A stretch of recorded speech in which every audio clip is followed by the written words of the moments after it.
Welcome to the Meetings Podcast, the meeting organizer's podcast source for what's new in the meetings and events industry. Meetings Podcast is a conversation with a variety of voices that looks at events, meetings, and media. Meetings Podcast is sponsored by IMEX America, America's worldwide exhibition for incentive travel, meetings, and events. Hey guys, thanks for tuning in. This is Mike, and I wanted to thank our sponsor, IMEX America. I also wanted to thank Podcasting for Events. If you ever listened to a podcast and thought about developing one for your event, now is probably the time. Podcasting is becoming more popular every day, but few event organizers have launched podcasts around their events yet. In other words, the field is wide open for audio content that caters to your specific audience, and there's still time to be the first in your respective marketplace. So check out podcastingforevents.com, and let's get into the show. Today's show, we have Jake Del Nerio, and he is a 3D rendering artist, which is very, very cool. If you have a proposal to do, you really should consider doing a 3D rendering. But let's just get into the show and see what Jake has to say. And I'll see you after the show and fill in any gaps. Welcome back to the Meetings Podcast. This is Mike McAllen from Grass Shack Events and Media, and on today's show we have Jake Del Nerio. Jake Del Nerio. Hi, Jake. How you doing? I am doing great. I appreciate you talking with me. Thank you very much. Thank you. You do advanced 3D rendering. That's right. Yeah. I'm going to read a little bio from you. I stole it from your website. You have worked with some of the most reputable lighting design firms in the San Francisco Bay Area, and in 2011 you began exploring the interest in digital art and design with a focus on the event industry. Years of experience in event production have influenced your work in 3D rendering. This, combined with a background in both lighting design and 3D modeling, provides you with a unique skill set and expertise in creating event visualizations. You've worked with all kinds of companies: Samsung, Microsoft, Reebok, the Grammy Awards, National Geographic, Kawasaki, the Ellen Degeneres Show, Tiffany Co, which your girlfriend must have liked, Louis Vuitton, again, your girlfriend, HBO, Bank of America, and the list goes on and on and on. Very, very cool. US Open, NBA, Don Perignon. Very cool. What a great list of clients. It goes on and on and on. So they're all really cool. And some events, too, like Lollapalooza, Coachella, BlackRock, which I'm assuming is that the Burning Man? Well, no. BlackRock is actually a corporation that I had done some things for. So while it's not an event, it's one of the companies that I worked for. Right. Yeah, and then Town Square Music Festival, the San Francisco Symphony. Okay, so check out your website, which is your name, jacobdelnero.com, for the complete list if you want to go check that out. So tell me, right out the gate, what's your favorite quote? I'm gonna have to say my favorite quote is an Enstein, and it goes, "A ship is always safe at shore, but that's not what it's built for." And I think that kind of speaks on really exploring your fullest potential and taking those risks. If you have great potential, you're not doing any good sitting at home. I at least like to live by that. So I'm really trying to live my life exploring that potential. Very cool. Very cool. And you're right. I love that quote myself too. So I know we kind of said that. Why don't you take us through your career path and how you got to this place where you are now doing 3D rendering? Yeah. Well, so it's the event industry. I mean, I know that I started as an attendee of events. Back in the late 90s, my brother, my older brother, and his group of friends would go to these rave parties, in the Bay Area, and which I thought was really cool. I was younger. I tried to tag along as much as I could, and eventually when I got older, I got into it too, and that's what kind of introduced me, to the event industry, and I wanted to be more involved in that. So it led to DJing, which was a big part of that. The DJ culture. And I was in Sacramento at the time, and at this point, sometime in high school, I started getting paid for these DJ gigs, and I started actually commuting out to the Bay Area like every weekend to do this kind of work. So eventually I moved out, to the Bay Area, and that's where I started doing higher level stuff and started seeing lighting design more often, which ultimately, I thought was a really cool thing to get into. I got into that, which then led to, 3D rendering and event rendering and things like that. And so I started exploring digital art. And from there, at the company I was working for at the time got word that I was kind of doing these event renderings just on my own for fun. This wasn't a career path or anything. But they actually hired me to do a couple of renderings for some upcoming projects of theirs. I think I designed like a chandelier or something kind of cool. And they paid me for it. And that's when I kind of realized, hey, this there could be a market for this. This could be something. And so I ran with it, and over the years it kind of evolved, it didn't all happen at once. It was a slow transition, but here I am today. Yeah. And so if someone's listening to this and wondering what 3D rendering is, what exactly do you do for, and who are your clients? Well, I'll explain kind of what I do. And I know I just read a bunch of your clients, but I meant who are you working for? Are you working for like a meeting planner or a marketing person, or like who's that? Well, the people specifically is usually the third party between like the corporation and myself. So an event designer generally will hire me to create a 3D rendering that they can use in their proposal. So what I'm doing is I'm bringing these clients to the event space before it exists in order to help sell it, to sell a visual idea, visual concept of the event. Very cool. Yeah. Very, very cool. Okay, so what's been the biggest challenge of you taking this role on? So everybody that works, I think in the event industry knows that it's pretty exciting. It's pretty exciting stuff. And when I was working on site, transitioning from, lighting design to 3D rendering, my social life and my professional life were a big part. They're very, kind of fused together.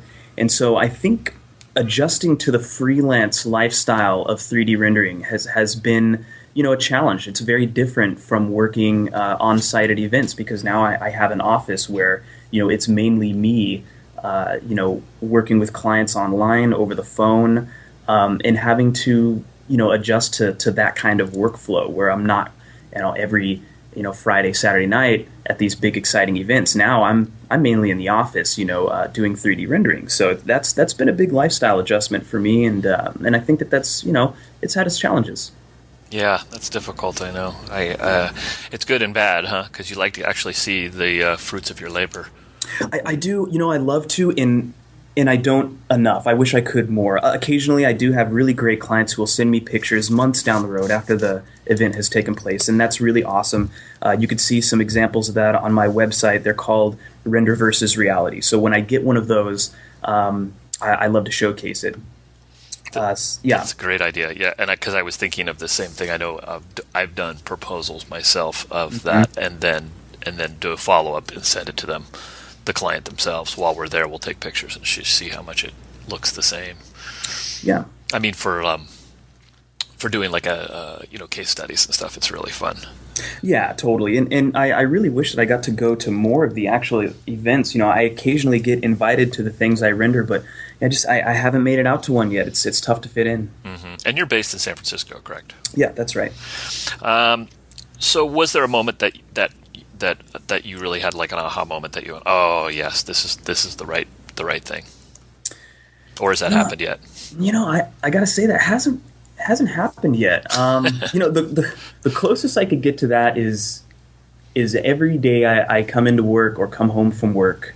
I know what I do is very rewarding, and that works for now. Very cool. Yeah, and I'm very happy with that. All right, so tell us about what you do. So what's the process? So if someone wanted to hire Jake, how does it work? Most of my business is, coordinated online, so I'll usually get an email or a phone call from an event designer who has a concept, a very vague or maybe a very specific concept in mind, and they'll pitch that to me and tell me, what their concept is, what they think it's going to look like, and from that point, it's all about intaking information, I get everything from, floor plans to pictures. I've gotten drawings scribbled on napkins that were obviously scribbled at a bar somewhere. I get all kinds of bizarre information of people with these ideas that they want to, visualize. And so I just gather as much of that as I can and find out what it is they're trying to sell, to convey to their client.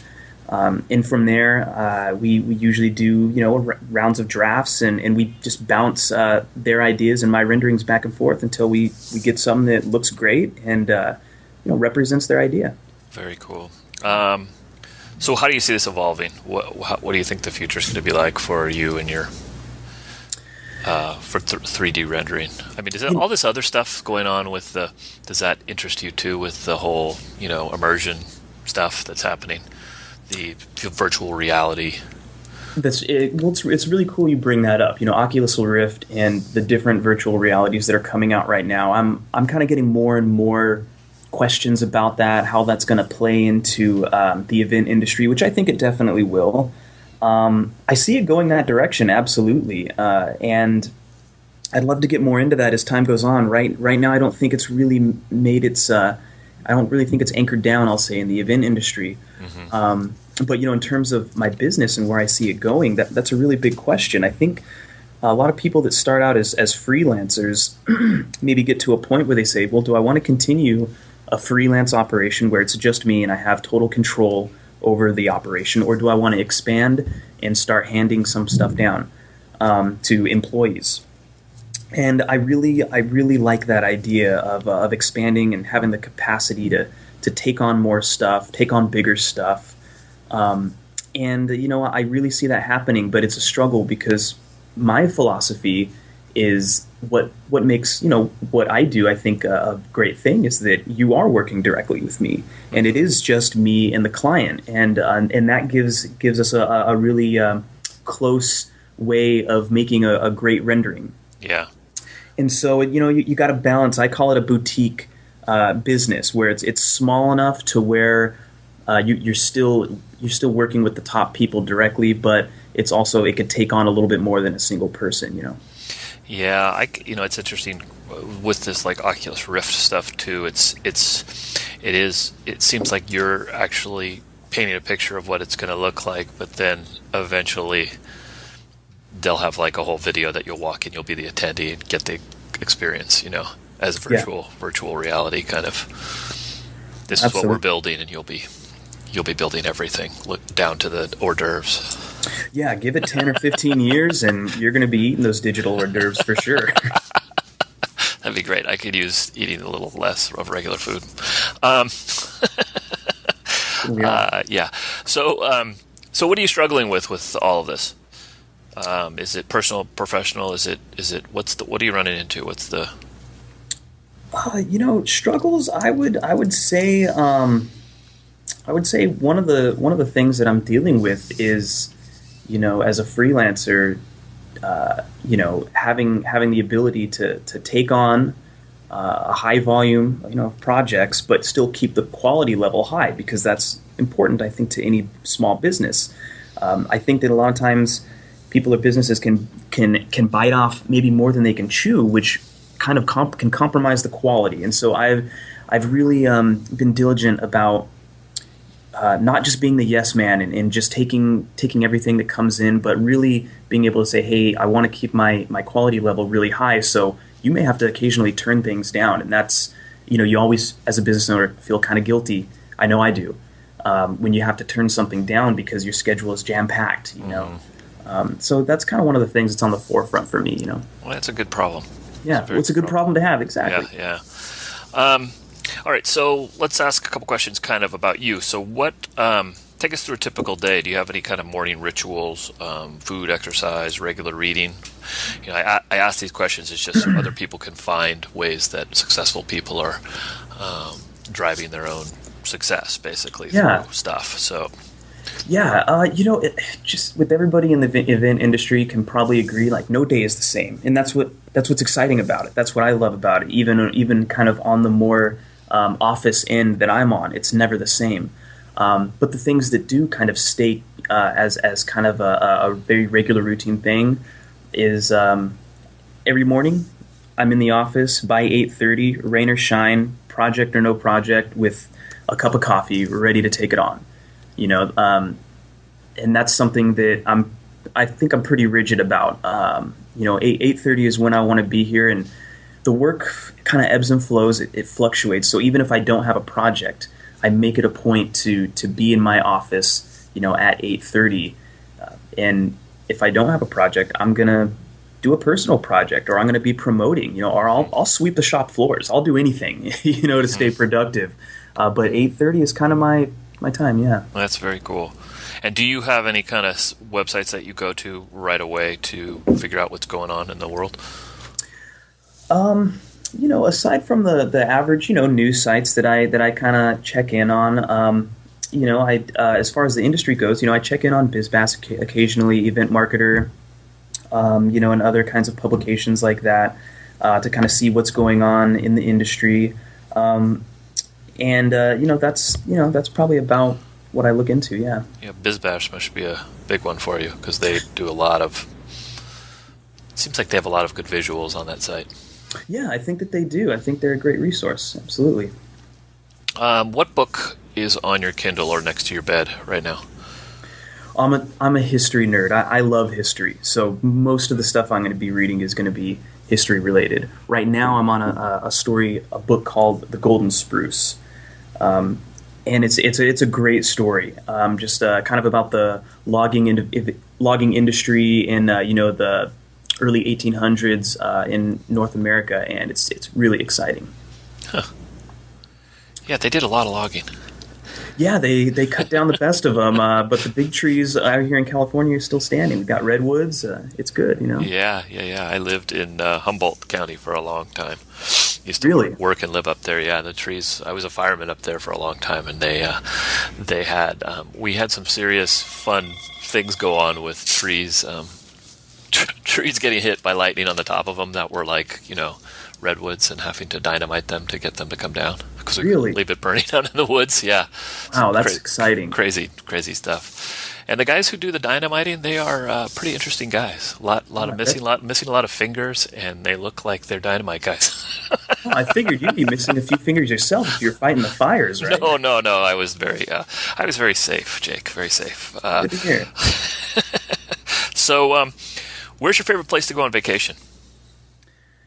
Favorite place? Well, there's so many great places in this world. In the past 6 months, I've been to Mexico twice, so that's my favorite right now. Mexico, yeah. Where do you go in Mexico?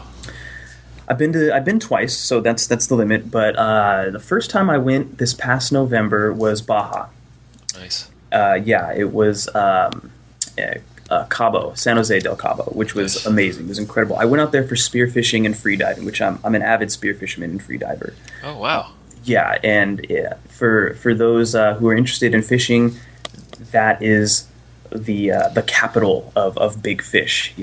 All the swordfish that you see in the pictures of guys on the back of a boat, that's where they come from, is Baja California. It's the place to be.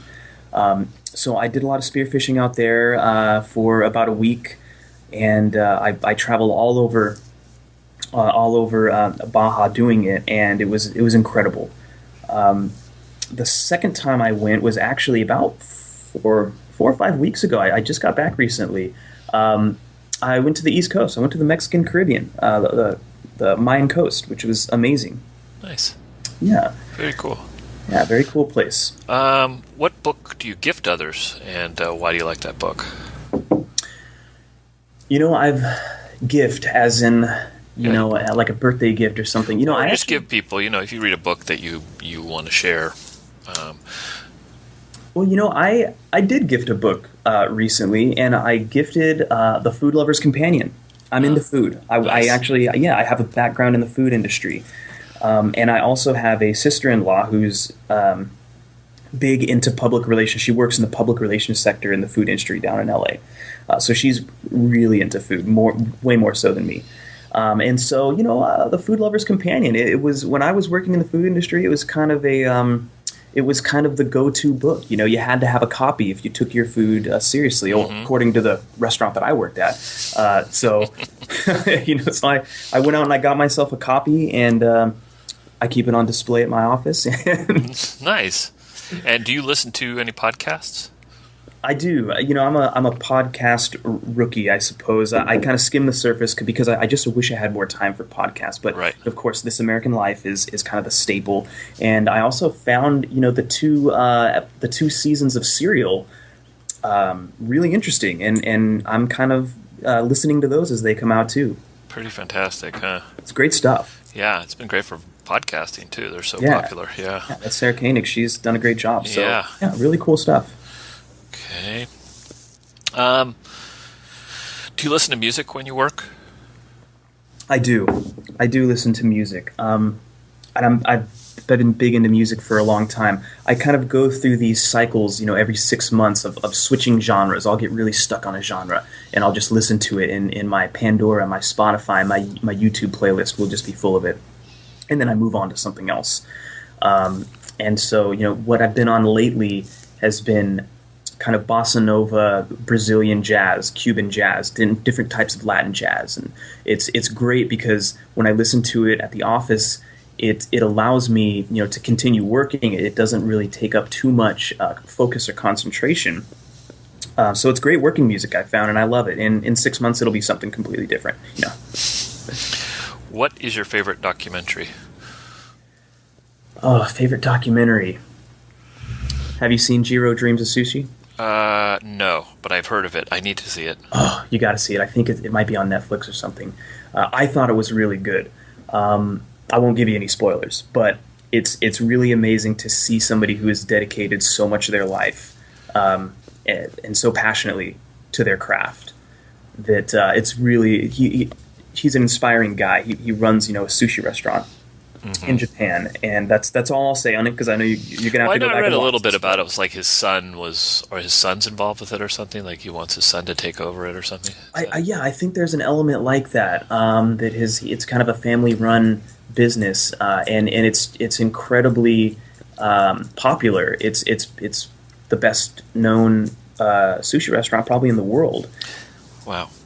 And I think that only less than 20 people can be seated there at a time. I mean, there's a waiting list that is, just incredibly long. So, which is like we were talking about earlier, it's a great problem to have. Do you really want to expand and become, a much larger sushi restaurant? That's something that you have to ask yourself when it comes time. Yeah, no, I agree. So let me ask you a couple kind of final questions. What's the best advice you've ever received? Best advice I ever received. I had a mentor back when I was in late high school. I ran a music studio, and I worked with a lot of vocalists. And I had a guy named Kamalo coming through my studio, and he kind of took me under his wing. Was my mentor, a really inspirational guy. And he said to me, "Don't let the rotten things people will do to you ruin your integrity." Wow. And I think that really stuck with me through all the years. It really did. I think that no matter what bad things may happen to you or what people may do to you, don't let that make you jaded, and don't let that ruin your good qualities and turn you into that person that does those rotten things. Very cool. That's a good one. Do you have something that's working for you right now, or you have a new, work hack or time saver? App or something that you're using that you could share? Time saver, it's the biggest thing for me right now, and that's waking up early. Getting up early. I could be a morning person if I try, and I am, and I do try. And I think that having more daylight for me has been really helped my business a lot. So I wake up at 7 a.m., which is early for me. And I get my gym routine done early in the morning, so it's kind of behind me by the time it's time to get into work, and that's just saved me a lot of time. I used to there's a time when I woke up a bit later, and that may work for some people. Obviously, I'm going to bed a little earlier, but that's really worked for me. Yeah. Yeah, I'm the same way. I get up real early. The last week or so I haven't, but this week I'm back on the track again. I get up like at 4:30 or 5 every morning. Wow. Yeah, because I want to have some crazy discipline there. I can't do that. I do actually, just because it's like the things you're talking about I need to get done. Like I go to the gym and I've started meditating too, so I do that in the morning, and then I eat my oatmeal. You get that all done before you get into work. Yeah, get to the gym, get back, and get going. So, what's your favorite industry event? Actually, you can tell me your favorite industry event if you have an industry event you attend. I know I actually saw you at an industry event recently, or regular event. Like, what's your favorite event that you look forward to going to every year, if there is one? It could be a music festival or a furries festival or something. Whatever you're into. Well, as far as industry-related events, how we originally met was, I believe, through an industry-related meetup, which is great. I think that Meetup is a great resource when you're trying to connect and network with other people within your similar interests. And that's not just industry-related. That can be for any hobby you may have, too. So that's a really cool resource that I found helpful. As far as, it's funny you bring it up, as far as, just social events, Outside Lands, the big San Francisco 3-day concert that happens, every year, happens right across the street from my house. If any of the listeners are familiar with San Francisco, I'm here in the Sunset District, which is right across the street from Golden Gate Park, and this concert happens right across the street from my house. I've heard the Red Hot Chili Peppers playing while I'm washing dishes in my kitchen, which is awesome. So I don't actually go to it, but because I'm local in the area and I know the park, my girlfriend and I have found a secret spot in the park that we can hike to, and we can actually see the stage and hear the music really nicely, and we just bring a picnic and hang out for the day. And that's awesome. Check out all these bands, and it's a really cool local crowd that kind of comes out to that little secret area and watches the concert, and it's really cool. That's very cool. Yeah. I've been to that. Is it good? Yeah. I mean, it's fun. My wife and I went I think it was the second year they had it, and we actually rented a house right next to it and went, it's 2 days or 3 days? I can't remember. It's 3 at this point. It's 3 days. Yeah, I think it was, and we rented a place and brought bikes, and we rode our bikes over there every day and hung out. It was really fun. It was a great time. Yeah, there you go. We have the Greek Theater in Berkeley near my house here, and we do the same. We used to do that all the time with concerts there. We couldn't see the stage, but we could sit behind it. We would make a big picnic too, and sit out there and listen to the music. It's fun. It's a music event, so that's what matters. Is the good music, and there are nosebleed seats, but the sound quality is good enough. So, is there anything new, like a new trend or something that you're seeing that you're excited about? New trends. I guess we already kind of talked about the Oculus Rift stuff, but that's probably what I would have brought up. I feel like I should be kind of looking. I am looking into that as it develops. It hasn't reached the shores of our industry yet. Yeah, but it's coming. It's totally coming, and I think that's something that's going to be a big thing in proposals and in just activation events that are very interactive.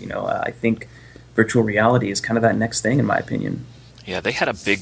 I was just at the Super Bowl. They had the NFL experience at Moscone Center, and a friend of mine, Donnie Nufus from PRG, came into town, and they do a lot of the AV for the Super Bowl. They did the halftime show. They did that stage. I don't know if you watched the Super Bowl, but the halftime, they did that stage out there. And anyway, he brought me to the NFL experience, which was all of Moscone, which was crazy. It's huge. It's huge, yeah. And they had a full-on seats and the Oculus Rift virtual reality things where you could see the person sitting in the chair, and they could spin around in the chair, and they could see they were on the field, basically. Really? It was really cool, but you could see what they were looking at, so it was kind of fun to even watch people watching that they were in the experience. The line was too long for me to go do it, but yeah, those things. I enjoyed watching popular, the people. Right? Yeah, I enjoyed watching the people in there. I'm just not sure how. I guess that right there is an opportunity for using it at an event, like putting people in something else. Yeah, different settings. I think just 3D, the 3D component is really starting to make its way into the event industry. I was at a industry related event not too long ago, and I see there's one kiosk that was doing 3D selfies, where they would actually, just with like a smartphone, they would scan you. They'd walk around you. They'd scan like your shoulders up with a smartphone, and they'd send it to their server, and they were able to print out a actual plastic tangible little figure of you, of kind of a portrait, like your shoulders up. And it was just, I don't know what you'd use that for. To give that out as a gift for 3D selfies of yourself, it would be a bizarre gift, but I actually thought about it. So, and that was really cool. I thought that was, something new that is in the industry that's kind of related to what I do. I'm seeing it a lot more, whether it's virtual reality, 3D renderings, or 3D selfies. It's all kind of coming to a head. Very cool. Very cool. Okay, so if you woke up tomorrow and you could choose any profession and had the option to start somewhere, anywhere from scratch, what would you do? Oh, wow. Oh, man. Race car driver. Absolutely. I would be a rally car driver, like aficionado. That would be awesome. I'd love to do that. Very cool. Very cool. All right. So, Jake, where can people get a hold of you and find out more about your 3D rendering service? Yeah, you could check out my website, jacobdelnerio.com. You could check out a portfolio there. There's a really extensive body of work, a little bio, a little bit about what I do. You could also email me at jake@jacobdelnerio.com or call me at 916-968-1842. Very cool. All right, Jake, thank you so much for taking the time to talk to me. Thanks for having me. And I hope to see you at another one of these events. All right, thanks a lot. Okay, that was interesting talking to Jake. Thank you again to IMEX and also Podcasting for Events. Check podcastingforevents.com out. And I was perusing, after our interview, I was perusing Jake's website, and there's some really fantastic images to take a look at. So head over there to jacobdelnerio.com and check out what he has there. It's pretty cool stuff. It makes you think about what you can do for your to really bring your ideas to life. So thank you, and I appreciate you listening, and I will see you next time. We appreciate and thank you for listening to the Meetings Podcast. Please email with any questions or comments to meetingspodcast@gmail.com. Meetings Podcast is sponsored by IMEX America, America's worldwide exhibition for incentive travel, meetings, and events. The Meetings Podcast theme music is brought to you by the Delgado Brothers, which can be found at delgadobrothers.com.